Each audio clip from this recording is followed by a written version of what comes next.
ये 32 लाख गंदम जो है जो खिलाई गई है, सुनने में आया है कि इनकी जो परवरिश है, इन चूहों की जो परवरिश है वो आज हमारे एक दोस्त बता रहे थे वो बिलावल हाउस में की जाती है। बिलावल हाउस में बग़ैर दुम वाले जो चूहे हैं वो परवरिश कर रहे हैं, इनकी परवरिश हो रही है, जहाँ पे ये गंदम जो है सिंध के लोगों को खिलाई गई है। ऐसे बहुत सारी चीज़ें हैं जिसको हम बार बार ऑन एंड ऑफ हाईलाइट करते रहते हैं कि सुबह सिंध के अंदर तबाही मचाई किस तरह जा रही है। हमने देखा पिछले दिनों बड़ा शोर मचाया गया, मरियम के साथ बैठे बिलावल ये कहते रहे कि सुबह सिंध के अंदर जो है वो गंदम अवेलेबल नहीं है, और साथ साथ ये भी कहते रहे कि सिंध के अंदर गंदम बहुत महंगी हो गई है। तो मालूम चला कि सिंध के अंदर जो गंदम महंगी हुई थी और सिंध के अंदर जो गंदम गायब हुई थी और जो शॉर्टेज हुई थी, उसके पीछे जो सबसे बड़ा खेल था वो सिंध हुकूमत का था। उसके पीछे पाकिस्तान पीपल्स पार्टी मुलविस थी, और ये 2 नंबर गंदम, एक्सपायर्ड गंदम जो है जिसको चूहों ने भी खाया हुआ था, वो सिंध के लोगों को खिलाई जा रही थी। बड़ी हमदर्दी दिखाते हैं बिलावल जरदारी, आसिफ जरदारी, मुराद अली शाह सिंध के लोगों से, लेकिन हकीकत जो है वो हकीकत बिल्कुल इससे फ़र्क है। ये हकीकत नहीं है, इनके दिलों में कोई सिंध के लोगों के लिए कोई मोहब्बत नहीं है, इनको सिंध के लोगों से कोई गर्ज़ नहीं है। इनका गर्ज़ सिर्फ़ अपना ज़ाती गर्ज़ है, अपनी ज़ाती दौलत है जिसको ये खाना चाहते हैं, इस मुल्क की दौलत को लूटना चाहते हैं, और उसके सबब ये हुकूमतें अपनी चलाते हैं। आज है कि जो PS 88 के अंदर जो हमारे इलेक्शन चल रहे हैं, जिसके अंदर पीपल्स पार्टी को ये खौफ है और उनको ये नज़र आ रहा है कि उनको शिकस्त होने जा रही है, उस शिकस्त की बुनियाद के ऊपर इन्होंने पाकिस्तान तहरीक इंसाफ के वर्कर्स को अरेस्ट करना शुरू कर दिया है। कल रात अंदाज़न हमारे PS 88 के 5 वर्कर्स को जो है वो अरेस्ट किया गया है, और अंदाज़न 40 से 50 पुलिस वाले जो हैं वो छापे मार रहे हैं, सादे कपड़ों में छापे मार रहे हैं, हमारे वर्कर्स के घरों में घुस रहे हैं। चार दीवारी का जो है ख्याल नहीं किया जा रहा है, लड़कों को घरों से घसीटा जा रहा है और घसीट के मोबाइलों में फेंक कर उनको जो है वो अरेस्ट किया जा रहा है। मुझे समझ में नहीं आ रहा है कि बिलावल जरदारी को जो है वो खौफ किस चीज़ का है। बिलावल जरदारी, जिस तरह तुम्हारी जमात का ख़ात्मा KP से हुआ है, जिस तरह तुम्हारी जमात का ख़ात्मा पंजाब से हुआ है, उसी तरीके से तुम्हारी जमात का ख़ात्मा इंशाअल्लाह ताला सूबे सिंध से भी होगा। आपको बहुत शौक़ है पुलिस को इस्तेमाल करने का, आपको बहुत शौक़ है छापे मार के तहरीक इंसाफ के वर्कर्स को अरेस्ट करने का। मैं आपसे सवाल करता हूँ मुराद अली शाह साहब, ये बताएं कि पिछले 3 महीनों के अंदर अंदाज़न कोई 5,500 से 6,000 लोगों के जो हैं वो मोबाइल छीने गए हैं शहर कराची के अंदर। अंदाज़न को 3 से 4 महीनों के अंदर 6,500 से 7,000 मोबाइल फ़ोन जो हैं वो चोरी हुए हैं। लोगों के घरों के अंदर दिन दिहाड़े जो हैं वो डकैतियाँ पड़ रही हैं। औरतें बाज़ारों में जा रही हैं, उनके जेवर उतारे जा रहे हैं। लोग शॉपिंग करके जब अपने घरों में पहुंचते हैं तो पहले से मोटरसाइकिल पे लोग तैयार होते हैं जो कि उनको लूट रहे हैं। उनके ख़िलाफ़ आपने कितने एक्शन लिए शहर के अंदर, बल्कि सूबे भर के अंदर जो डकैतियों की वारदातें हो रही हैं, जो अगवा बराए तावान की जो केसेस हो रहे हैं, उसके ऊपर आपने कितने इक़दाम उठाए? अपने IG से आपने क्या सवालत किए? आपके AIG ने क्या किया? आपके DIGs क्या कर रहे हैं? आपको इस बात से बिल्कुल गर्ज़ नहीं है। पाकिस्तान पीपल्स पार्टी आज सूबे सिंध की पुलिस को जो है वो अपने ज़ाती मुफाद के लिए इस्तेमाल कर रही है। पाकिस्तान पीपल्स पार्टी सिंध की पुलिस को जो है वो अपने ज़ाती सिक्योरिटी के लिए इस्तेमाल कर रही है। पिछले दिनों जो है TV पे रिपोर्ट चली और हमें पता चला कि अफ़गानिस्तान से जो है कुछ दहशतगर्द आए और उनका ये प्लान था कि उन्होंने सिंध असम्बली में हमला करना है। अब सिंध असम्बली में कुत्ते बिल्लियों पे तो हमला नहीं करना था, उन्होंने हमला करना था, और जाहिर है कि मेंबर असम्बली को जो है उनको मारना था, दहशतगर्दी करनी थी और कोई बड़ा वाक़या पैदा करना था ताकि पूरी दुनिया के अंदर आवाज़ उठे। लेकिन बनिस्बत कि आप सिक्योरिटी बढ़ाते, आप अपने सही और बेहतर इक़दाम उठाते, आपने नफ़रत की बुनियाद के ऊपर इंतकामी कार्रवाई करते हुए एक तरफ तो आपने पाकिस्तान तहरीक इंसाफ के वर्कर्स को अरेस्ट करना शुरू कर दिया है, दूसरी तरफ आपने जो है पाकिस्तान तहरीक इंसाफ के जो MNAs हैं, MPs हैं, लीडर ऑफ द अपोजिशन जिसका स्टेटस ऑफ मिनिस्टर होता है, उसकी आपने सिक्योरिटी वापस ले ली है। मुराद अली शाह साहब, आप अपनी नफ़रत की बुनियाद के ऊपर जो सियासत कर रहे हैं उसके अंदर आप नाकाम होंगे। आप इस सूबे के मुराद अली शाह साहब वज़ीर आला नहीं, नालायक आला हैं। आप अपने हर डिपार्टमेंट में नाकाम हो गए हैं, चाहे वो एग्रीकल्चर का हो, चाहे वो अमन व अमान का हो, चाहे वो तालीम का हो, चाहे वो सेहत का हो, चाहे वो फाइनेंस का हो। कोई ऐसा डिपार्टमेंट नहीं है मुराद अली शाह साहब जिसके अंदर आप नाकाम नहीं हैं। आप पाकिस्तान के मुराद अली शाह साहब वाहिद वज़ीर आला हैं जिसके ऊपर सबसे ज़्यादा जो है करप्शन के इल्ज़ामात हैं। आप वो वाहिद वज़ीर आला हैं जिसके ऊपर जाली बैंक अकाउंट्स के अब केसेस स्टार्ट हो गए हैं, जाली पेंशनर्स के पैसे आपने रिलीज़ किए हैं, और अब एक नया कारनामा मुराद अली शाह साहब आपने किया है, वो जाली गाड़ियों के केसेस भी अब आ गए हैं। सुना है 20 करोड़ की गाड़ियाँ जिसके अंदर मर्सिडीज़, BMW, पराडो, इस तरह की गाड़ियाँ और ऑडी जैसी गाड़ियाँ जो हैं उसके केसेस भी खुल गए हैं। हम पाकिस्तान तहरीक इंसाफ, पाकिस्तान पीपल्स पार्टी की इस इंतकामी कार्रवाई की सख्त अल्फाज में मज़म्मत करते हैं। हम चीफ़ जस्टिस ऑफ पाकिस्तान से गुजारिश करते हैं कि इसका नोटिस लिया जाए कि PS 88 के इलेक्शंस के दौरान हमारे वर्कर्स को अरेस्ट किया जा रहा है। हमारे तमाम MPs जो MNAs और लीडर ऑफ द अपोजिशन जिन को सिक्योरिटी दी गई थी, उन तमाम ज़िम्मेदारान की जो सीनियर मेंबर्स उनकी सिक्योरिटी वापस ले ली गई है। खुदा न खास्ता जिस तरीके से दहशत गर्दों के सामने आपने इन तमाम मेंबर्स को एक खुली चॉइस दे दी है उनके दहशत गर्दी करने के लिए, खुदा न खास्ता अगर कुछ भी होगा उसके ज़िम्मेदार डायरेक्टली मुराद अली शाह साहब आप होंगे। किसी की फैमिली को कोई नुकसान हुआ, किसी भी शख्स के ऊपर अगर कुछ हुआ तो उसके ज़िम्मेदार मुराद अली शाह होंगे। क्योंकि जो हमें पता चला है, बिलावल भुट्टो और बिल्कुल हमें जो मालूम चला वो ये चला है कि सिंध हुकूमत के अहकामात के ऊपर सिंध पुलिस ने जो है ये सिक्योरिटी विड्रॉ की है। सिंध हुकूमत के अहकामात के ऊपर सिंध पुलिस ने पाकिस्तान तहरीक इंसाफ के वर्कर्स को अरेस्ट करना शुरू किया है। अगर यही सिलसिला चलता रहेगा तो आप तैयार रहें, पूरे सिंध के अंदर जो है पाकिस्तान तहरीक इंसाफ के वर्कर्स को का जो एहतजाज है वो आपके घरों के बाहर, आपके दरवाज़ों के बाहर, आपके दफ्तरों के बाहर किया जाएगा। मैं चाहूँगा हलीम भाई आगे बात बढ़ाते हुए इस बात को आप थोड़ा मीडिया को और हाईलाइट करके बता दीजिए। बिस्मिल्लाहिर्रहमानिर्रहीम। हुकूमत ख़ास तौर पर बिलावल जरदारी और मुराद अली शाह, इनको पता चल गया है कि इनका चिराग बुझने वाला है। इनका ये शोले की जो आखिरी भड़क होती है वो मुराद अली शाह साहब इस वक्त कर रहे हैं। और पॉलिटिकल विक्टिमाइजेशन, सियासी इंतकाम की एक मिसाल पिछले हफ्तों को तो आपने देखी ही कि आपने देखा कि किस अंदाज से सेलेक्ट करके, चूज़ करके, निशाने पे रख के मेरे फैमिली के मेंबरान को डिस्टर्ब किया गया, जबकि हाई कोर्ट में स्टे मौजूद था और इनके ऊपर कंटेम्प्ट ऑफ कोर्ट भी हुआ अफसरान के ऊपर। चूँकि ज़िम्मेदार तो अफसरान होते हैं, लेकिन जो गुज़िश्ता रोज़ एक इंतहाई गिरी हुई हरकत इन्होंने करवाई है अपने इस कमदार, इस डायरेक्ट हवलदार IG मुश्ताक महर के ज़रिए, जिसको आपकी CP नंबर 698/2020 जो है, और उसके अलावा जो पुरानी एक आपके ख़िलाफ़ पिटीशन थी कि आप नाअहल हो गए थे, आपको नाअहल करार दिया गया था और आप उसके बाद वज़ीर से मुशीर बने थे, मुशीर से फिर वज़ीर बने थे, आप इलेक्शन लड़कर आए थे दोबारा। उसके अंदर 2008 के दौर में आप पे ऑर्डर्स हुए थे सुप्रीम कोर्ट या हाई कोर्ट के कि जो भी आपने पर्स लिए, तनख्वाहें ली, सब कुछ लिया वो वापस करें। आप वो वापस किए बग़ैर दोबारा इलेक्शन लड़कर आ गए। और एक साहब ने, बड़े नामवर एक हमारे कराची के एक शहरी हैं, नकवी साहब है, जो पिटीशन करते हैं, उन्होंने पिटीशन की और उसके बाद उसको दबा दिया गया।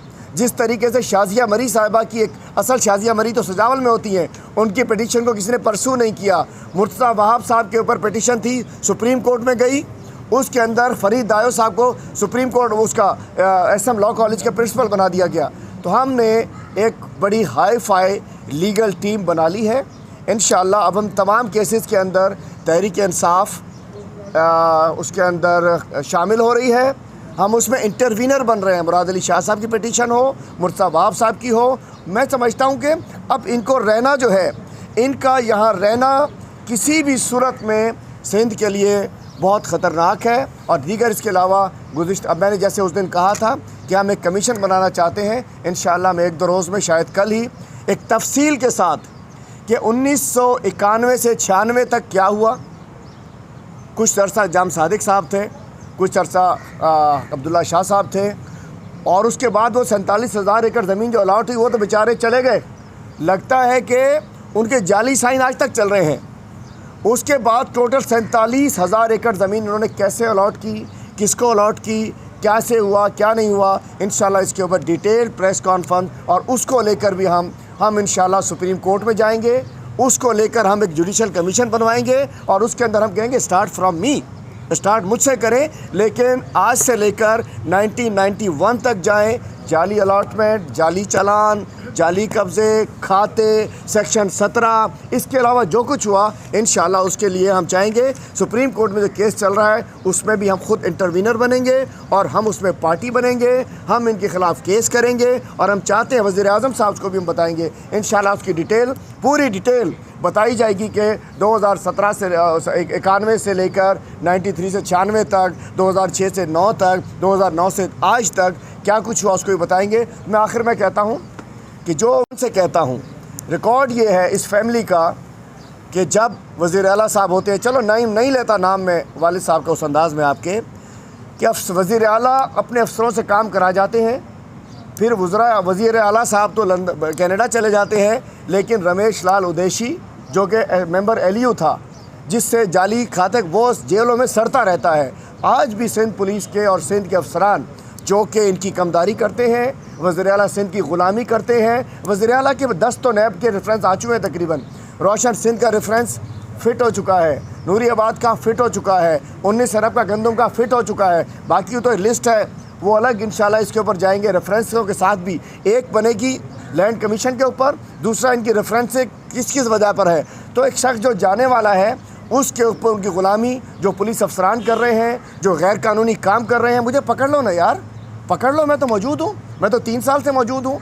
मैं कहना चाहता हूँ हम इसकी मजम्मत करते हैं। और आखिर में बता दूँ, हमारे किसी मेंबर को आपने एक मैसेज दिया है, सिक्योरिटी कुछ नहीं होती, अल्लाह ताला की ज़ात होती है, कुछ सिक्योरिटी नहीं होती, आपने मैसेज दिया है कि आप हमें निहत्ता करके, अगर हमारे तहरीक इंसाफ के हमें लगता है कि ये लोग स्पेशलिस्ट हैं, ये टारगेट किलर्स हैं, ये सियासी टारगेट किलर्स हैं, इनकी हिस्ट्री जी इनका नहीं ये खुद स्पेशलिस्ट इनकाउंटर क्या है तो कत्ल करवाते हैं। तो मैं कहना चाहता हूँ इनके यहाँ पुलिस भी वही होती है। अगर हमारे किसी भी एक मेंबर की जान को ख़तरा हुआ, जान को नुकसान पहुंचा, माल को नुकसान पहुंचा, उसका ज़िम्मेदार बिलावल जरदारी, मुराद अली शाह और उसकी क्रिमिनल टीम होगी। इंशाअल्लाह प्राइम मिनिस्टर साहब को भी हमने सब कुछ बताया हुआ है और इंशाअल्लाह हम अपनी पार्टी के साथ खड़े हैं, अपने वर्कर्स के साथ खड़े हैं। 88 का इलेक्शन जीतने के लिए हार रहे हैं, अल्हम्दुलिल्लाह वन साइड हो चुका है। 88 के इलेक्शन में हमें डिट्रैक करने के लिए, हमें ख़राब करने के लिए, और मैं पुलिस के अफसरान से कहता हूँ इस काली पीली वर्दी की कदर करो। इस काली पीली वर्दी ये पुलिस की वर्दी है, ऐसा ना हो कि काली भेड़ों की वर्दी कहलाए हमारे कराची के अंदर। तो ये काली भेड़ों की वर्दी नहीं है। IG सिंध तुम डाकू तुम्हारे यहाँ वीडियोस टिकटॉक भेज रहे हैं, उनको नहीं पकड़ते हैं, हमारे वर्कर्स को पकड़ रहे हो, पकड़ लो। हम तो पॉलिटिकल वर्कर है, जेल भेजोगे मज़ीद निखर के आ जाएंगे, क्रिमिनल केस में जा नहीं रहे हैं, आप लोग तो क्रिमिनल्स हो। बहुत शुक्रिया, थैंक यू। आपने कहा कि IG सिंध के हवाले से क्या कहेंगे, क्योंकि अमन अमान की जिम्मेदारी और आज़ाद पुलिस का दावा भी किया जाता है। देखिए, आपने कहा कि क्रिमिनल रिकॉर्ड रखने वाले, आपको पता है कि यहाँ रावण मार साहब को 10 साल यहाँ रखा गया। आज IG सिंध जो कि वो नुमान सिद्दीकी, इनको सुप्रीम कोर्ट ने निकाला था जाली अकाउंट केस के मुलजमान को कवर करने पे। नुमान सिद्दीकी साहब 10 साल से बैठे हैं और उसके अलावा फ़ारूक बशीर जो PSO2 चीफ मिनिस्टर हैं, उन पे हर किस्म का केस है, क्रिमिनल भी है, नैब का भी है, FIA का भी, हर किस्म का एसेट्स का केस भी है। 50 गाड़ियाँ घर में खड़ी हैं। एक SSP के घर में इतनी सारी गाड़ियाँ कैसे हो सकती हैं, बंगले में इतने कैसे हो सकते हैं। बात ये सारे इश्यूज़ इंशाल्लाह हम शहजाद अकबर साहब भी करीब कराची आ रहे हैं, उनको एक एक चीज़ बता रहे हैं। और क्रिमिनल रिकॉर्ड रखने वाले पुलिस अफसरान को तैनात करके PTI के ख़िलाफ़ उनके ज़रिए कोई कार्रवाई कराई जा सकती है, जिसकी मिसाल मैंने एक DSP की दे दी जो उस दिन ऑपरेशन को कमांड कर रहा था।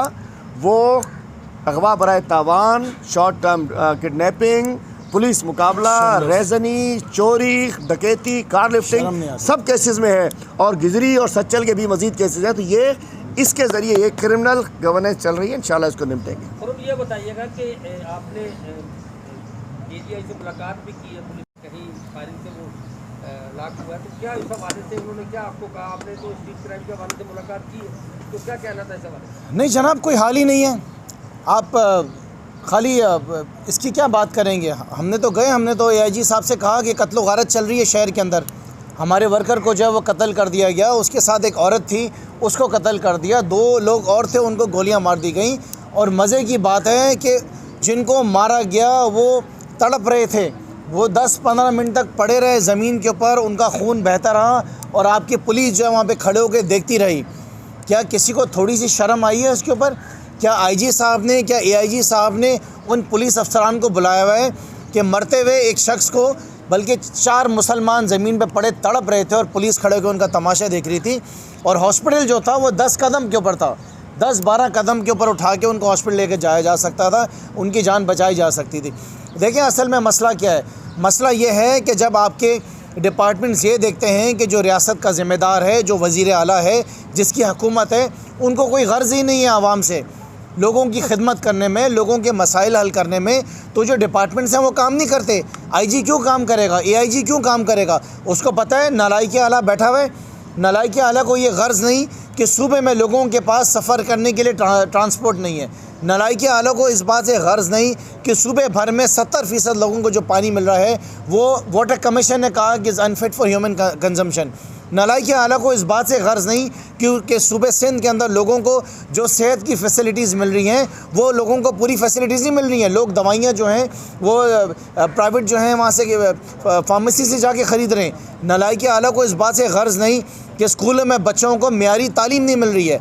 नालायक आला को इस बात से गर्ज़ नहीं कि सूबे भर के अंदर सिर्फ कराची नहीं, चाहे वो लाड़काना हो, चाहे वो नौशेरो हो, चाहे वो दादू हो, कोई ऐसा शहर नहीं सूबे सिंध का जहाँ पे डाकुओं का राज ना हो। नालायक आला को इस बात से गर्ज़ नहीं कि पूरा सूबा सिंध जो है वो कचरे का ढेर बना हुआ है, गलियां में जो हैं वो गटरों से उबल रही हैं। सिर्फ कराची नहीं, चाहे वो लड़काना हो, चाहे वो नवाबशाह हो, चाहे वो जरदारी जहाँ से जीत कर आए, चाहे बिलावल जहाँ से जीत कर आए हो। तो जिस सूबे में जब डिपार्टमेंट्स को ये पता चल जाए कि हमारा वज़ीर आला किसी काम का नहीं है, हमारी पार्टी का सरबराह जो है वो किसी काम का नहीं है, तो वो सूबे के अंदर काम कभी हो नहीं सकता है। आप जाएँ जाके देखें, आपके सामने केपीबी आपका सूबा है, आप जाएं जाके पंजाब में देखें किस तरह काम हो रहा है, हमें फ़ख्र है वहाँ पे कि काम हो रहा है। लेकिन वाहिद सूबा पाकिस्तान का सूबा सिंध जो दिन ब दिन नीचे जाता जा रहा है, और वो सूबा जिसको वैक्सीन्स दी गई, जिसको डोजेस दी गई कि जाएं ये डोजेस जाके इस्तेमाल कीजिए, जो आपके जो फ्रंट लाइन आपके जो सोल्जर्स हैं, जो आपके जो डॉक्टर्स हैं, जो सारा पैरामेडिक्स उनको दें, ये अपने रिश्तेदारों को, ये अपने यारों को, अपने पीडीएम के साथियों के रिश्तेदारों को जो वैक्सीन जो हैं दे रहे हैं। ये हाल है सूबे सिंध का। जो गंदम के बारे में जैसे मैंने आपको बताया कि लाखों टन गंदम जो है वो सिंध के लोगों को एक्सपायर्ड पुरानी ख़राब गंदम खिला दी है इन्होंने। ख़राब गंदम, चूहों की खाई हुई, मिट्टी से भरी हुई, बजरी से भरी हुई, उसके ऊपर फंगस लगा हुआ गंदम जो है वो आवाम को खिला दिए। सिंध के लोगों जागो, ये पाकिस्तान पीपल्स पार्टी नहीं है, ये भुट्टो या बेनज़ीर की जमात नहीं है, ये आसिफ अली जरदारी की जमात है, वो जो मूँछें मोड़ कर आया था और बाद में फिर उसकी मूँछें आहिस्ते से नीचे होकर छोटी हो गई हैं। ये जरदारी लीग है जो लूटने को बैठी हुई है सूबे को। इमरान खान फिर नहीं मिलेगा वापस, अभी अल्लाह ने दिया है, ले लो जितना काम उससे लेना है, खड़े हो जाओ इमरान खान के साथ। जो कुछ उसने कर डाला है, मैं मिसाल देता हूँ ना आप सबको कि हाँ हम पाकिस्तानी तो हैं, लेकिन मुसलमान होने की हैसियत से भी इस वज़ीर आज़म ने जो किरदार हमारे प्यारे नबी हज़रत मोहम्मद मुस्तफ़ा सल्लल्लाहु अलैहि वसल्लम के लिए अदा करा है, वो आज से पहले किसी और वज़ीर आज़म ने नहीं किया। नवाज़ शरीफ और जरदारी के दौर के अंदर भी हमारे प्यारे नबी के लिए जो कुछ आवाज़ें उठती रहीं उन तमाम ममालिक में, कभी मुंह से सुना जरदारी के मुंह से, नवाज़ शरीफ के मुंह से? वो डरते रहे कि वेस्ट नाराज़ हो जाएगा कि अगर हमने कुछ बोल डाला तो। लेकिन इमरान खान ने परवाह नहीं करी क्योंकि उसका ईमान मजबूत है। लिहाजा ये वक्त हमारे पास है, हमारे सामने है। कौन से दुनिया पाकिस्तान के वज़ीर आज़म ने सेनेट के मामले को उठाया? हम तो आपको वीडियोस दिखा रहे हैं कि देखो क्या हो रहा है, देखो किस तरीके से एमपीएस अपने ज़मीर को बेचते हैं, देखें किस तरीके से एमपीएस अपना सौदा करते हैं, देखें एमपीएस किस तरीके से अपनी ज़मीन, अपने मुल्क पाकिस्तान को बेचते हैं। ये इमरान खान दिखा रहा है आपको, ये इमरान खान बता रहे।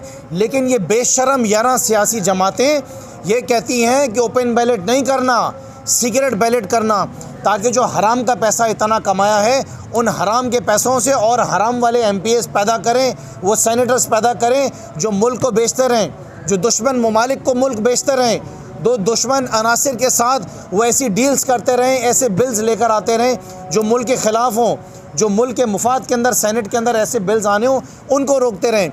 लिहाजा ये हमारा मकसद है कि हम आवाम को दिखाएं कि आसिफ अली जरदारी क्या है, नवाज़ शरीफ क्या है, मरियम क्या है, बिलावल जरदारी क्या है, वो डीज़ल का डब्बा क्या है। ये असल चेहरे हैं इनके, इनको हमने देखना है, इनको एक्सपोज करना है। हम इंशाअल्लाह ताला इमरान खान के सिपाही हैं, हम अपने मकसद में कामयाब होंगे। अगर ओपन बैलेट ना भी हो पाया तो कम से कम पाकिस्तान की आवाम ये देख लेगी कि इमरान खान सेनेट के इलेक्शंस में ओपन बैलेट के लिए क्यों था और ये 2 नंबर सियासी जमातें जो हैं ये सीक्रेट बैलेट के लिए क्यों थी। मैं एक छोटी सी बात ऐड कर रहा हूँ, एक ऐड कर दूँ तो सवाल कीजिएगा। जी, गड्डियाँ जो पैसों की गड्डियाँ, ये सिंध के अवाम का चूसा हुआ खून से ख़रीदी गए पैसे थे। ये चूँकि इसका बेनिफिशरी पीपल्स पार्टी का सेनेटर था, तो ये जो गड्डियाँ हमें लग रही हैं ये सिंध के दवाइयों के पैसे थे जो सेनेट में लगे, ये सिंध की किताबों के पैसे थे बच्चों की जो सेनेट में लगे, ये सिंध की सफाई सुथराई के पैसे थे जो उसमें लगे। मैं कहना चाहता हूँ कि सिंध के अवाम के खून चूस के जो पीपल्स पार्टी ने पैसा खर्च किया, जो इकट्ठा किया, जो चोरी की, जो डकैती की, वो सेनेट इलेक्शन ख़रीदने पे लगाई। और आज एक नई सियासत की इब्तिदा होने जा रही है। आज सियासत से ये जो ख़रीदो फ़रोख्त, ये छांगा मांगा, ये हॉर्स ट्रेडिंग, ये खोता ट्रेडिंग, इसके ख़ात्मा होने जा रहा है। और एक और चीज़ अर्ज़ करूँ, मैं रह गया था, इनको ऐड कर दूँ कि कराची पुलिस एक नेक्सस की तरह काम। एक तो उन्होंने बता दिया टिकटॉकर्स का इशू है, उससे पहले कहा था सराइकी ग्रुप, उसके अंदर भी बाद में वो लैला परवीन से जाके इनको माफ़ी मांगनी पड़ी उसके ड्राइवर को मारने के ऊपर। जी, पैसे दिए। मैं पूछना चाहता हूँ, ये बड़ी बड़ी शरीफ शक्लें बनाकर और ये कराची में इन्होंने दोबारा टारगेट किलर SHOs लगाने शुरू कर दिए हैं। और ये टोपी ड्रामा है कि ये SHOs की कमेटी बनी हुई है, SHOs वही लगते हैं, वैसे ही पिया चाहे जो सुहागन जिसे पिया चाहे, जिसे फ़रूख बशीर चाहे, वही SP, वही SHO। तो मैं कहना चाहता हूँ कराची पुलिस को हम देख रहे थे, मॉनिटर कर रहे थे। इंशाअल्लाह इन्होंने टारगेट किलिंग स्टार्ट की हुई है, इन्होंने भत्तागिरी स्टार्ट की हुई है, इन्होंने लैंड ग्रैबिंग स्टार्ट की हुई है। और ईस्ट में तो एक बड़ा नेक्सस काम कर रहा है। DC ईस्ट और DIG ईस्ट की मौजूदगी में एक नेक्सस काम कर रहा है। रेवेन्यू डिपार्टमेंट से जाली खाते बंद कराते हैं, SSP ईस्ट और DC मिलकर उस पर इम्प्लीमेंट कराते हैं। और दूसरी बात, एक तो मैंने कहा कि कमीशन के लिए प्रेस कॉन्फ्रेंस करूंगा, दूसरा आप लोग तैयार रहिए, आपको हमने पूरा विज़िट कराना है ईस्ट का, मलीर का, पहले कराची का और वेस्ट में, कि कहाँ इन्होंने कार्रवाई अपने लोगों की नहीं की है। हज़ार एकड़ ज़मीन ऐसी है जो कि इन सरकारी लोगों के, इन्होंने नई दीवारें लग रही हैं, आजकल लग रही दीवारें, हम मीडिया को साथ ले जाकर एक एक स्पॉट पर खड़ा करेंगे। मेहरबानी। आपका सवाल तो जिस तरह के गंदम के ऊपर आपने बात की कि बड़ा शोर मचा कि सिंध में गंदम महंगी हो गई, बड़ा शोर मचा कि सिंध में जो है वो सिंध के शहरों में आटा नहीं मिल रहा है, वज़ीर आज़म इमरान खान के ख़िलाफ़ लोगों को उकसाया गया, एक सोशल मीडिया पे कैंपेन चलाई गई, बड़ी बड़ी प्रेस कॉन्फ्रेंस जो है बैठकर कुछ बेशर्मों ने करी।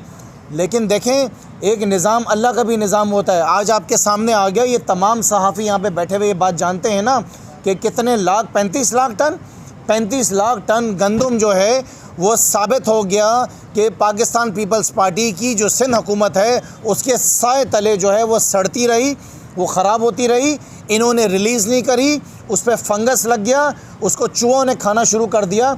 लेकिन सिर्फ उसकी एक वजह थी, वो ये वजह थी कि इमरान खान को बदनाम करना था, दुनिया को ये दिखाना था कि यहाँ पे गंदम महंगी हो गई है, इमरान खान की जैसे कि कोई जो डिपार्टमेंट्स हैं वो काम नहीं कर रहे हैं। लेकिन ये साबित हो गया कि बिलावल जरदारी, आसिफ अली जरदारी, इनके अहकामात की बुनियाद के ऊपर सिंध हुकूमत के फूड डिपार्टमेंट ने ये 35 लाख टन गंदम ज़ाया करी। और सिंध के लोगों को जो ये बताते हैं कि जिनसे ये बड़ा प्यार करते हैं, उनको ये सड़ी हुई गंदम खिलाई। तो ज़िम्मेदार कौन है? ज़िम्मेदार इमरान खान है या ज़िम्मेदार जरदारी लीग है? ज़िम्मेदार तो जरदारी लीग हुई ना।